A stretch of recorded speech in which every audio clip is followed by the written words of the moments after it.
But this tour wasn't as tiring because it was only 8 shows in 6 different cities. Yeah. It was a very late idea to do it. It was only March this year that we decided we'd do the tour, and therefore we'd left it almost too late to get the halls that we needed. And a lot of them were not available because, you know, they're all busy, these halls, with all sorts of artists coming through. So we made do with the 8, and I thought that's good for me, and 8 was comfortable. My guests loved it. They enjoyed being in Britain, and they enjoyed doing the show. And I'm hoping now that they'll see the DVD that they'll enjoy that too. I tried to make her fit, but she just wasn't it. For me, the girl was all wrong. Yeah, I'm always thinking about what's next. Even before this one was finished, I'd already started talking about doing, I'd like to do a real rock and roll album again. I'd like to take some classic rock and roll songs that, in a way, don't belong to anybody anymore. You know what I mean? There was a time when, you know, Elvis sang something, or Little Richard, and nobody else did them. They would belong to them. But like jazz, you know, if you go and listen to a jazz song, you'll find that almost every jazz artist on the planet has recorded it. In the same way, I've phoned a friend of mine in Nashville. He's a guitarist, and I've worked with him before. And I said, if you can get me together like a 5-piece band, we'll get in and try and get the feel that they got when they first recorded those songs, because it was all done pretty well live. Yeah.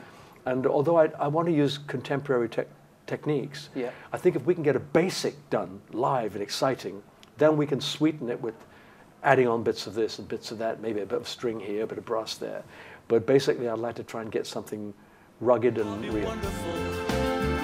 Do just what I'm told. Yeah, I'll do anything for you. Yeah, there's loads of. Someone asked me if I'd like to sing with Rihanna, and I said, of course I did. Who wouldn't? Well, she looks great. She sings great.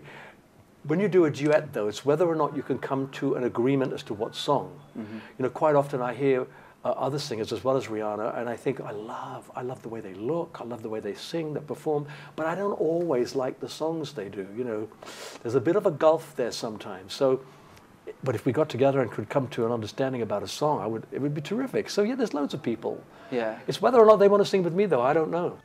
It's so funny how we don't talk anymore. When you listen to other people's records, what you have to do is say, where is it in the charts? It's #1. Who cares what I think? It's a hit.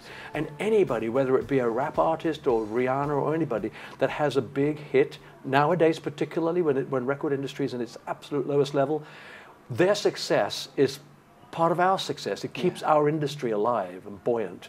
So I have nothing but respect for these folks. Every now and then there'll be somebody that will sing something that I like, but not always. But then, you know, when I look back, I don't remember always liking whatever was just because the record's #1 doesn't mean that everybody likes it. Yeah. It just means that most people do. Yeah. But you can sometimes be a minority group and you prefer something else. So I'm so happy that there are people like Rihanna and loads of people like Kelly Rowlands and yeah, a whole bunch of them, really great singers, good performers, and you know, they're keeping us alive.